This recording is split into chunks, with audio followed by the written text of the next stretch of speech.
मैंने आज शुरुआत में आपको बताया था कि आज हमारे पास आपको देने के लिए बहुत बड़ी बड़ी खबरें हैं।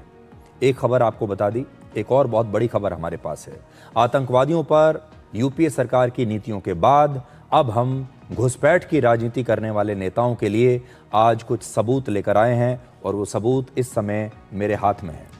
हमारे देश के बहुत सारे नेताओं को सबूत मांगने का बड़ा शौक है, बात बात पर सबूत मांगते हैं। कभी भारतीय सेना से सबूत मांगते हैं, कभी भारत सरकार से सबूत मांगते हैं, कभी कहते हैं कि बताइए ऑपरेशन सिंदूर में हमारे कितने फाइटर जेट्स गिरे हैं, कभी कहते हैं कि पाकिस्तान में हमने कितना नुकसान किया उसका सबूत दिखाइए, बालाकोट में हमने कितना नुकसान किया उसका सबूत दिखाइए। उन्हें सबूत मांगने की बड़ी आदत है, लेकिन सबूत मांगने के साथ साथ सबूत देखने की भी आदत होनी चाहिए। और इसलिए आज हम ऐसे तमाम लोगों के लिए ये सबूत लेकर आए हैं और उम्मीद करते हैं कि उन्हें ये सबूत अच्छे लगेंगे। भारत में अवैध घुसपैठियों को लेकर आज हम आप सब के सामने बहुत बड़ा खुलासा कर रहे हैं। आज ये खुलासा हर हिंदुस्तानी को बेहद ध्यान से देखना चाहिए और ये खुलासा विपक्ष के उन नेताओं को भी आज देखना चाहिए जो बिहार में SIR यानी स्पेशल इंटेंसिव रिवीजन का विरोध करते हैं, जिन्हें वोटर लिस्ट पर लगातार राजनीति करने का शौक है, जो ये कहते हैं कि वोटर लिस्ट में से नाम नहीं कटने चाहिए, जिसका नाम आ गया वो लगातार ऐसे ही बना रहे, वोटर लिस्ट की सफाई नहीं होनी चाहिए। चुनाव आयोग जब घुसपैठियों को वोटर लिस्ट से हटाने के लिए अभियान चलाता है तो विपक्ष के नेता इसे वोट चोरी बताकर विरोध करते हैं। आज ये खुलासा उन लोगों को भी जरूर देखना चाहिए जो घुसपैठियों को बचाने के लिए अक्सर अदालतों में चले जाते हैं, सुप्रीम कोर्ट में PIL लगा देते हैं। आज मैं 9 ऐसे अवैध बांग्लादेशी घुसपैठियों के बारे में आपको बताने वाला हूं जो बांग्लादेश से आकर भारत में रह रहे थे, और इन सभी 9 अवैध बांग्लादेशियों की पूरी लिस्ट मेरे हाथ में है और इन लोगों के खिलाफ NIA के केस दर्ज हो चुके हैं और इन सभी की जांच चल रही है। ये आप देख लीजिए, ये वो सारे उनके नाम हैं, उनके नकली नाम हैं, उनके आधार कार्ड के नंबर हैं, वोटर ID कार्ड के नंबर हैं इसके अंदर। यहाँ तक कि कई लोगों ने बैंक अकाउंट अपने खुलवा लिए हैं और कैसे नकली नामों के साथ वो रह रहे हैं। कुछ लोगों ने भारत की लड़कियों के साथ शादियां कर ली हैं, कुछ लोग इमाम, नकली इमाम बनकर रह रहे हैं, कुछ लोग आतंकवादी संगठनों के साथ काम कर रहे हैं। और ये सब की तस्वीरें मैं आज आपको दिखाऊंगा। ये देख लीजिए आप कि कैसे सबके आधार कार्ड हैं, सबके पैन कार्ड हैं, ये आप देखते जाइए, ये आप देख लीजिए। और ये सब जो आप देख रहे हैं ये सब नकली हैं, देखते जाइए। और मैं तो सिर्फ 9 लोगों की ये लिस्ट आपके सामने लेकर आया हूं। इनकी संख्या 9 नहीं, 9,000 नहीं, 9 लाख हो सकती है। इनकी संख्या करोड़ों में हो सकती है। आप में से बहुत सारे लोगों को आसपास कितने लोग नजर आते होंगे और उनके पास आधार कार्ड भी है, पैन कार्ड भी है, बहुतों के पास पासपोर्ट भी है और वोटर ID कार्ड भी है। न जाने कितने लोग ऐसे होंगे जो वोट डालने के लिए आपके आगे पीछे खड़े होंगे और आप सोचते होंगे कि ये भारत के ही नागरिक हैं। और इनमें से बहुत सारे लोगों ने तो बैंक अकाउंट भी अपने खुलवा लिए थे। आप ये जानकर आज चौंक जाएंगे कि इनमें से कुछ पश्चिम बंगाल में मस्जिदों में इमाम, नकली इमाम बनकर रह गए हैं। ये सभी अवैध बांग्लादेशी पश्चिम बंगाल में रह रहे हैं और अलकायदा जैसे आतंकवादी संगठनों से जुड़े हैं। आज राहुल गांधी और पश्चिम बंगाल के मुख्यमंत्री ममता बनर्जी को भी ये पूरी लिस्ट ध्यान से देखनी चाहिए और पढ़नी चाहिए। हम चाहेंगे कि राहुल गांधी इस लिस्ट को लेकर भी एक प्रेस कॉन्फ्रेंस जरूर करें। इस लिस्ट को लेकर इस पर एक पावर पॉइंट प्रेजेंटेशन बनाएं, PPT बनाएं और इस पर भी वैसे ही प्रेस कॉन्फ्रेंस करके पूरे देश को वो PPT दिखाएं। तो अब मैं एक एक करके इनके नाम आपको बताता हूं। इनमें सबसे पहला नाम है इकरामुल हक। ये बांग्लादेश का रहने वाला है और ये इसका असली नाम है, लेकिन भारत में इसने अपना नाम बदल लिया और भारत में इसका नाम है नूर हुसैन। इकरामुल हक ने नूर हुसैन के नाम से भारत में फर्जी passport, Aadhaar card, voter ID card, PAN card और ड्राइविंग लाइसेंस भी बनवा लिया।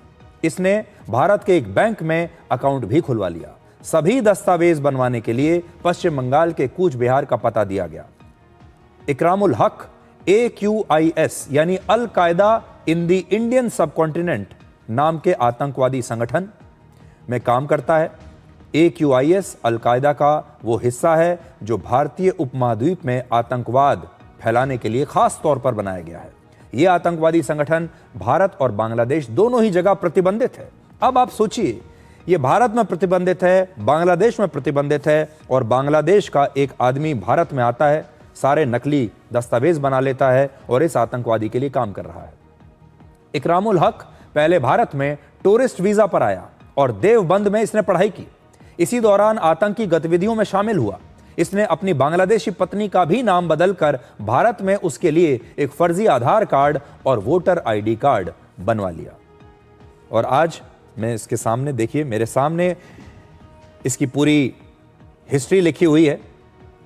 ये AQIS का सीनियर मोस्ट फंक्शनरीज में से एक है। ही arrived in India on tourist visa, joined militancy while studying in Deoband.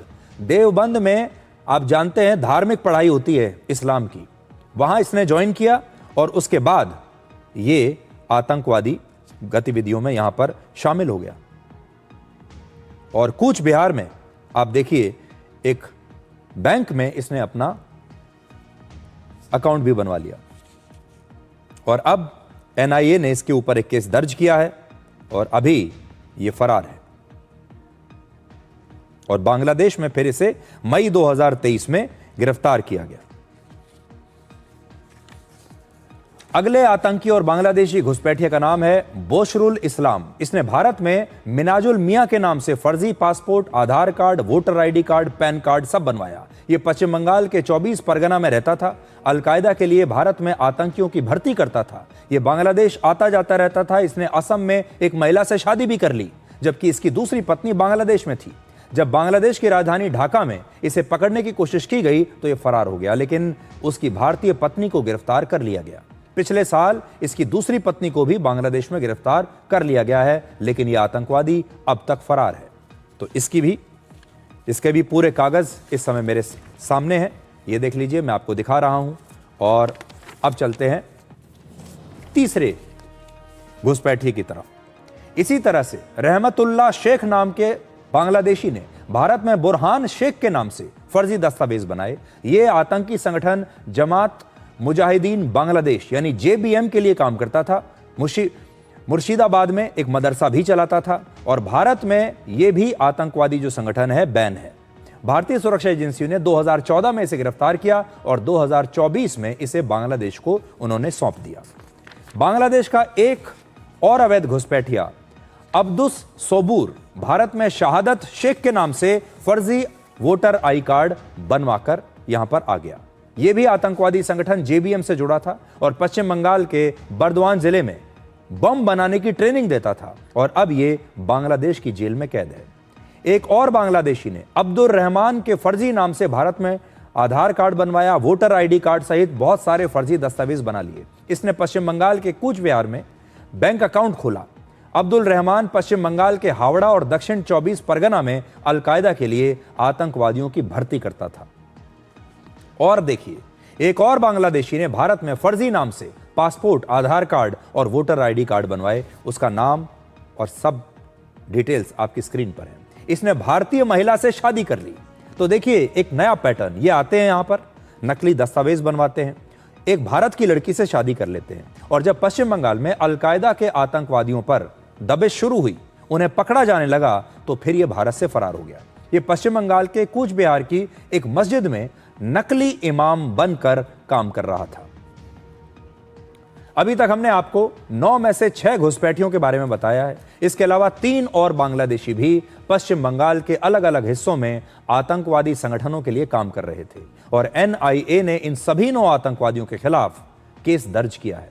जब इन अवैध घुसपैठियों को पकड़ने की कोशिश की गई तो इनमें से कुछ फरार हो गए, कुछ पकड़े गए और जो पकड़े गए वो अब जेल में हैं। इन सभी 9 घुसपैठियों के काम करने का तरीका एक जैसा था। पहले बांग्लादेश से अवैध घुसपैठ करके यहां आना या फिर भारत में टूरिस्ट वीजा लेकर यहां पर आना, फिर एक नए फर्जी नाम से भारत में अपने सारे दस्तावेज बनाना।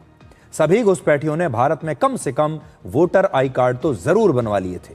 इनमें से कुछ ने भारत में रहने वाली महिलाओं से शादी भी कर ली और ये सभी अवैध बांग्लादेशी आतंकवादी संगठनों के लिए पैसा जुटाते थे, लोगों की भर्तियां करते थे और फिर उन्हें ट्रेनिंग देते थे। आज हमने आपको केवल 9 अवैध बांग्लादेशियों के बारे में बताया जो भारत में आतंकवादी गतिविधियां चला रहे थे और जिनके खिलाफ एनआईए ने ये एक्शन लिया है।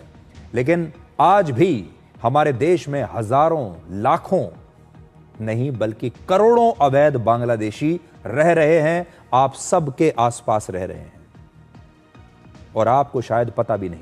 अगर आप उन्हें पकड़ने की कोशिश भी करेंगे तो वो आपको अपना नाम बताएंगे, नाम के साथ उसके पास आधार कार्ड भी होगा, वोटर आई कार्ड भी होगा, बैंक में अकाउंट भी होगा और आपको कभी पता नहीं चलेगा कि ये बांग्लादेशी अवैध घुसपैठिया आपके घर के आसपास रह रहा है और जिन संसाधनों पर आपका अधिकार है, आपके परिवार का अधिकार है, आपके बच्चों का अधिकार है, उन्हें ये लोग हमसे लूट रहे हैं।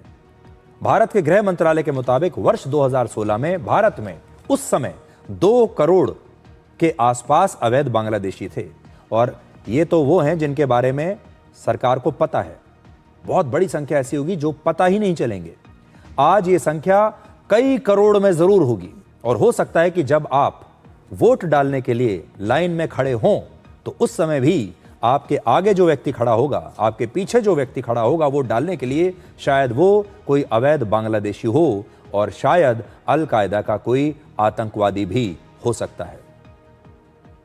दुख की बात यह है कि आज हमारे देश में घुसपैठियों के खिलाफ जनता का कोई विरोध प्रदर्शन नहीं हो रहा। हमारे देश के नेता तो जरूर इस पर राजनीति करते हैं, वो भी उन्हें बचाने के लिए, लेकिन दूसरे देशों को देखिए। ब्रिटेन और ऑस्ट्रेलिया की 2 तस्वीर आपको दिखाता हूं।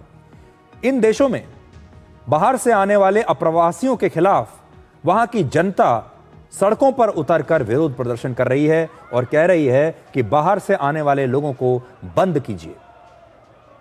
यह हमारा हक है, यहां के संसाधनों पर हमारा हक है, यहां की नौकरियों पर हमारा हक है और हम नहीं चाहते कि बाहर से लोग यहां पर आएं। आज मैं आपसे जो कहना चाहता हूं वो ये है कि अवैध घुसपैठ किसी भी देश के लिए बहुत खतरनाक हो सकती है। इसके 2 पहलू हैं। पहला तो ये कि भारत जैसे देश में जहां पहले से ही नौकरियां बहुत सीमित हैं, संसाधन सीमित हैं, शहर सीमित हैं, मकान सीमित हैं, उन संसाधनों पर अगर अवैध घुसपैठिए कब्जा कर लेंगे, उन सारी सरकारी योजनाओं में आपके साथ वो लाइन में लग जाएंगे, उन्हें राशन भी आपके साथ मिलेगा, उन्हें इंश्योरेंस भी आपके साथ मिलेगा, दवाई और इलाज मुफ्त में अस्पतालों में उन्हें आपके साथ मिलेगा, नौकरियां भी आपके साथ मिलने लगेंगी, उनके बच्चे आप ही के बच्चों के साथ स्कूल में जाने लगेंगे और एक दिन हो सकता है कि आपके बच्चे को स्कूल में यह कहकर एडमिशन ना मिले कि सीट फुल हो गई है।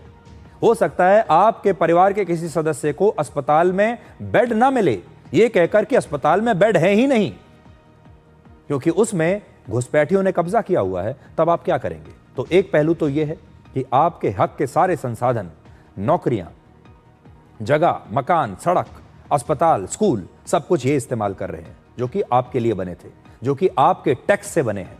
आप उसके लिए पैसा देते हैं, टैक्स देते हैं। दूसरा पहलू यह है कि ये जो घुसपैठिए होते हैं ये अक्सर भारत के खिलाफ काम करते हैं। ये भारत के नागरिक कभी नहीं बनते, ये भारत को नुकसान पहुंचाते हैं, ये आतंकवादी संगठनों से घिरे होते हैं, आतंकवादियों के लिए काम करते हैं और भारत में नफरत फैलाते हैं और कुछ खास तरह के नेताओं को और कुछ खास तरह की पार्टियों को मदद करते हैं वोटर बनकर। भारत में एक बहुत पुराना बिजनेस मॉडल है चुनाव जीतने का कि बाहर से आने वाले घुसपैठियों को वोटर आई कार्ड बनवा दीजिए और उस जगह का जो पूरा वोटिंग पैटर्न है, डेमोग्राफी है, उसे बदल दीजिए। बहुत सारे नेता, बहुत सारे विधायक या सांसद आज भी ऐसे होंगे जो इन घुसपैठियों के वोट के आधार पर जीतते होंगे। ये लोग कभी नहीं चाहेंगे कि ये घुसपैठिए वापस जाएं, क्योंकि ये अब उनके वोटर बन चुके हैं। इसलिए सरकार तो जो कर रही है वो करती ही रहेगी और विपक्ष जो कर रहा है वो करता रहेगा। सरकार इन्हें यहां से भगाना चाहती है और विपक्ष इन्हें यहां रखना चाहता है। आप क्या चाहते हैं ये आपको तय करना है। और आज का हमारा जो विश्लेषण था, ये सारे कागज़ जो हमने आज आपको दिखाए हैं, ये आपको जागरूक करने के लिए दिखाए हैं ताकि आप भी जागरूक रहें, आप भी सतर्क रहें और आपको पता होना चाहिए कि आपके देश में इन घुसपैठियों के लिए, इन खतरनाक आतंकवादियों के लिए कितने नेता और कितनी पार्टियां जुटी हुई हैं कि ये इसी देश में रहें।